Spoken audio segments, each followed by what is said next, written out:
नमस्कार बच्चों, स्वागत है आपका अपने YouTube चैनल हरियाणा सेंट्रल पर। CET क्वालिफाई की आपकी मुहिम में आपकी सीरीज में स्वागत है सभी बच्चों का।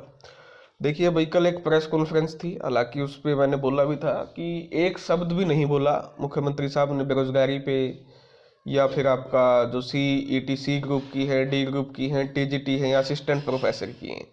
या तो उनको समझ में आ गई है कि बेरोजगारी पे बोलना महाभारत है, अब बेरोजगारी पे बोल नहीं सकते। नहीं तो ऐसी कोई भी प्रेस कॉन्फ्रेंस नहीं होती, आपको खुद को पता है कि बेरोज इस पे भर्तियों पे ना बोल रहा हो। अब शायद मुख्यमंत्री को भी समझ में आ चुका है कि गलतियां इन्होंने इतनी कर रखी है जिनका कोई जवाब है ही नहीं।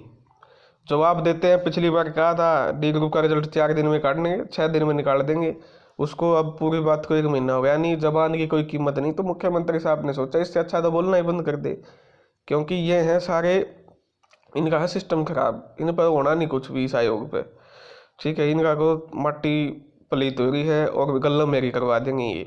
और दूसरी चीज, पत्रकार बंधुओं ने नहीं पूछा। ये पत्रकार बंधु वैसे तो बड़ी CET D ग्रुप की और उसकी पूछता है, लेकिन इन्होंने नहीं पूछा। और बावजूद आपका विधानसभा सत्र है और 5 दिन चलेगा भाई विधानसभा सत्र, ये भी आपको बता दूं, बीच में 2 दिन छुट्टी रहेगी।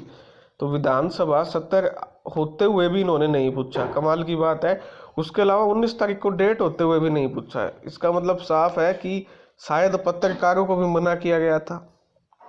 नहीं, एक बात बताइए, आप पत्रकार हैं, मैं पत्रकार हूँ, और इतनी बड़ी दुर्गति हो रही है और मेरे से रोज बच्चे आके पूछते हैं, बोलते हैं, क्या मैं उसके बाद वो नहीं करूँगा, क्वेश्चन नहीं पूछूंगा? पूछूंगा। दो ही कारण हो सकते हैं, तो मेरे को मना किया गया है, या मेरा मेरा मतलब जमीर या इंटरेस्ट ही नहीं है, जमीर मर चुका या इंटरेस्ट ही नहीं है ग्रुप CET D। और ये भी पता है कि 15 तारीख को बड़ा प्रदर्शन है, बच्चों का आह्वान है आज पंचकुला जाने का। उसके बावजूद ये सवाल नहीं पूछा। इतने सारे फैक्टर को सवाल होते हुए नहीं पूछा, तो कहीं ना कहीं इसके पीछे कारण एक ही है। एक तो जिंदगी हरियाणा की जो बेटी पकड़ी गई है, ठीक है, वो उस पे आपका सवाल, उस पे सवाल पूछा गया, लेकिन उसको हार्ड कोर क्रिमिनल आपका मुख्यमंत्री ने बताया। लेकिन उचाड़ा में तो आपके खाप पंचायतें समर्थन में बैठ गई हैं। ठीक है, कैसे मुख्यमंत्री उनको टैकल करेंगे, ये देखने वाली बात है। दिन गलत था, दिन उन्होंने गलत चूज किया, किसके उसमें आके चूज किया। लेकिन मेरा तो सवाल ये है कि वो इतने प्रेशर में, इतने दबाव में, किसी के बहकावे में आने के उस लेवल तक पहुंचे कैसे, इतना वो टूटे कैसे कि वहां तक पहुंच गए। ठीक है, कहीं ना कहीं इसके पीछे सरकार को बैठ के सोचना पड़ेगा। उनसे तो गलती हुई है, ठीक है, उनकी जगह कोई और भी जा सकता था अंदर।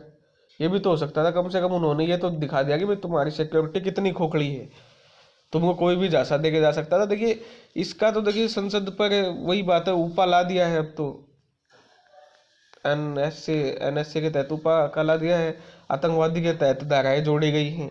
लेकिन ये सोचना पड़ेगा सरकार को, ये कृत्य तो देखिए निंदनीय है, लेकिन ये बच्चे हैं, इनका बैकग्राउंड आपको इनको चेक करना पड़ेगा। अगर बैकग्राउंड में कुछ नहीं मिलता है, क्या ये वाकई में बेरोजगारी के दर्द से त्रस्त थे, तो इनको, ये आपको केस हटाना पड़ेगा। वैसे ये कृत्य बहुत वो है, लेकिन मैं तो पहले कह रहा हूँ पूर्ण जांच करे। जांच एजेंसियां कहाँ थी, जांच एजेंसियां? और मेरे तो ये समझ में नहीं आता कि भाई 1200 करोड़ का आपका संसद भवन, और जितने भी पैसे लगे थे इसमें, प्रधानमंत्री मोदी जी ने सिर्फ उद्घाटन किया जिसका, और किसी को तो आने ही नहीं दिया साथ में। ठीक है, प्रधान उसको, राष्ट्रपति उपराष्ट्रपति किसी को नहीं, ना अपने नेताओं को।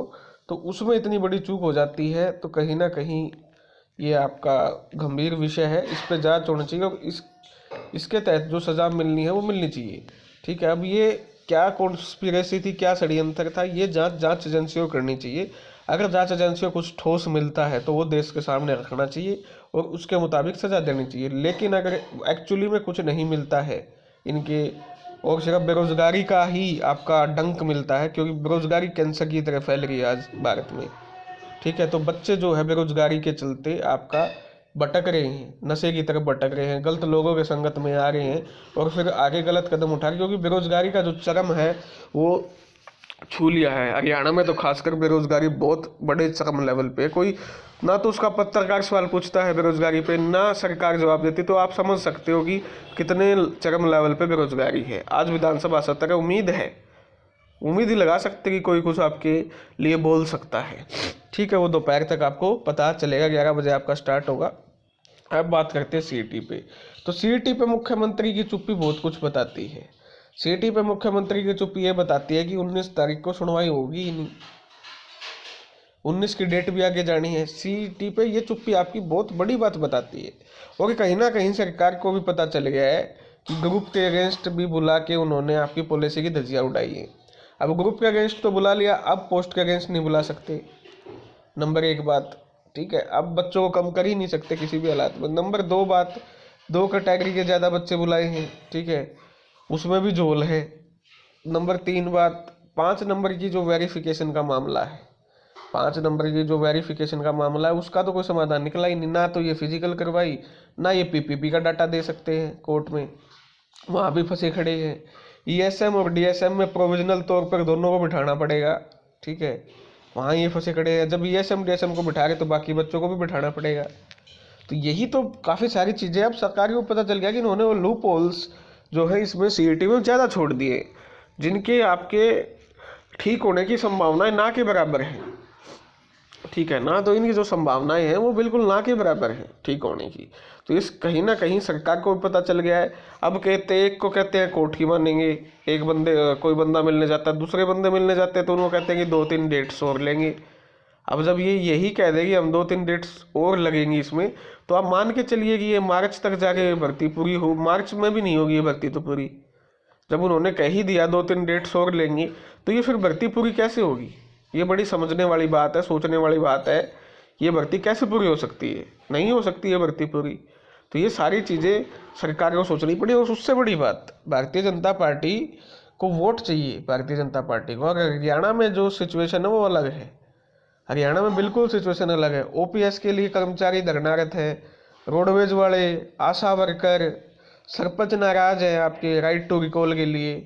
उसके बाद पहलवान खिलाड़ियों वाला मामला है, ठीक है, पहलवान खिलाड़ियों के साथ जो दुराचार हुआ उसमें सरकार का समर्थन नहीं मिला। किसानों पे लाठियां बांधी गई, किसानों पे तो मुद्दा चलता ही रहता है आपका। उसके बाद आपका यौन शोषण का जो सरकारी स्कूलों में है, और उसके बाद खेल मंत्री पे जो आरोप लगे थे वो मामला अभी तक सुलझा नहीं है। महिर भोज की प्रतिमा कैथल वाला मामला, आपका राजपूतों वाला मामला अभी तक सुलझा नहीं है।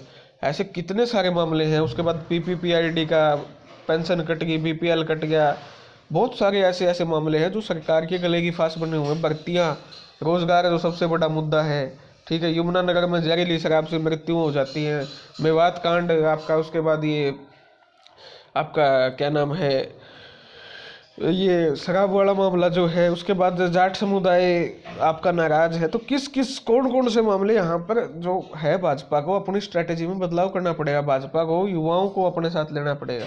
अब किसी के बच्चों को एग्जाम में बैठाएंगे नहीं, पेपर में बैठने नहीं देंगे, और वो भी 4 से 5 साल से, ठीक है, किसी के एग्जाम में नहीं बैठने देंगे। वो आपको 2 रेवाड़ी की लड़कियों का सुना होगा इंटरव्यू, ठीक है, कैसे वो अरविंद यादव को जाके बताती है, उसके बाद की वीडियो आती है, खुल्लम खुल्ला कहते हैं कि भर्तियाँ बिकती हैं। किस किस का सरकार मुंह बंद करवाई? क्योंकि आपने इतनी चरम लेवल पे बेरोजगारी को पहुंचा दिया। बच्चे रुकने वाले नहीं है, इन्हें गांव में घुसने नहीं देते, गांव में जहां भी ये जाते गांव में इनका विरोध होता है। तो भारतीय जनता पार्टी को कहीं ना कहीं ये फीडबैक मिल रहा है कि आपकी जो है, आप बच्चों को पेपर में नहीं बिठाओगे तो आपको वोट तो छोड़ दो, आपको गाँव में नहीं घुसने देंगी लड़कियाँ। और लड़कियाँ काफ़ी आगे आ रही हैं, लड़कों पर तो ये होता है कि भाई केस ठोक दे, लड़कियां बाहर निकल के आ रही हैं आगे। तो भारतीय जनता पार्टी को ये समझ में भी आ गई, और ये समझना भी होगा, जो ये मुख्यमंत्री साहब और इनके जो ये नुमाइंदा आईएएस बैठा रखे हैं, ये जो समझ में नहीं आ रहे इनको कि आप इनको एग्जाम में नहीं बैठाओगे तो ये आपको वोट क्यों देंगे, क्यों आपको कुनबे को वोट देने देंगे। आपको पेपर में बैठाने की तो मांग करें, ये नौकरी की थोड़ी मांग कर रहे हैं। तो ये भारतीय जनता पार्टी को समझना पड़ेगा, अगर सत्ता का उनको थोड़ा मोटा भी फाइट में वापस आना है। मुख्यमंत्री को ये बात समझनी पड़ी। भाजपा को समझ में आ गई है, लेकिन मुख्यमंत्री को समझ नहीं आई। यह विडम्बना यह है कि हरियाणा में भाजपा अलग है और मुख्यमंत्री अलग है, ठीक है, यूनानिमस डिसीजन चलता है आपका केंद्र का, लेकिन केंद्र को भी समझना पड़ेगा। आ गई होगी केंद्र को समझ के कि हरियाणा की बेटी बेरोजगारी से त्रस्त इतना बड़ा कदम उठा सकती है, तो और बाकी बच्चों के क्या हालात होंगे। अरविंद यादव वाले वीडियो वायरल है, लगभग 70,000 लोगों ने देख लिए वो। और आज प्रदर्शन है 15 तारीख को, देखते हैं वहाँ से क्या तस्वीरें निकल के आती है। विधानसभा भी आज है, ठीक है, तो भाई प्रदर्शन करने वालों को यही है, आज विधानसभा सत्र भी है, साथ में अपना थोड़ा लोकतांत्रिक रूप से प्रदर्शन करना अच्छे तरीके से। और वहाँ से क्या तस्वीरें निकल के आती है उस पर भी देखना होगा, क्या दबाव पड़ता है भारतीय जनता पार्टी पे। तो ये सारी चीज़ें हैं। मेरा आज भी सरकार को यही कहना है, राजनीतिक तौर पर और आपका पॉलिटिकल उस पर लीगली तौर पर एक ही सबसे बेस्ट ऑप्शन है, इन 1,65,000 बच्चों ने जिन्होंने प्रेफरेंस भरी है सभी को एग्ज़ाम में बैठाना। और ये कोई बड़ी बात नहीं है, आप जब जबरन रिटायरमेंट द्वारा किसी अधिकारी को 6 साल के लिए एचपीएससी का मेंबर बना सकते हो, तो ये तो नादान बच्चे हैं, शर्म करनी चाहिए तुमको, शर्म। तुम अपने अपने हित के लिए कुछ भी कर सकते हो, कि इन बच्चे जो 4 साल से तुम्हारे पास आ रहे हैं, धरना कर लिया, प्रदर्शन कर लिया, जनसंवाद में जा लिए, मीटिंगें कर ली, उनकी तुम मान नहीं रहे हो, कोर्ट में जा लिए, इतनी इतनी इतनी ढीठपना, इतना अहंकार अच्छा नहीं होता। इन सभी बच्चों को एग्जाम में बैठाए और भारतीय जनता पार्टी को सद्बुद्धि दे भगवान, ऐसी मैं कामना करता हूँ। धन्यवाद। जय हरियाणा, जय भारत।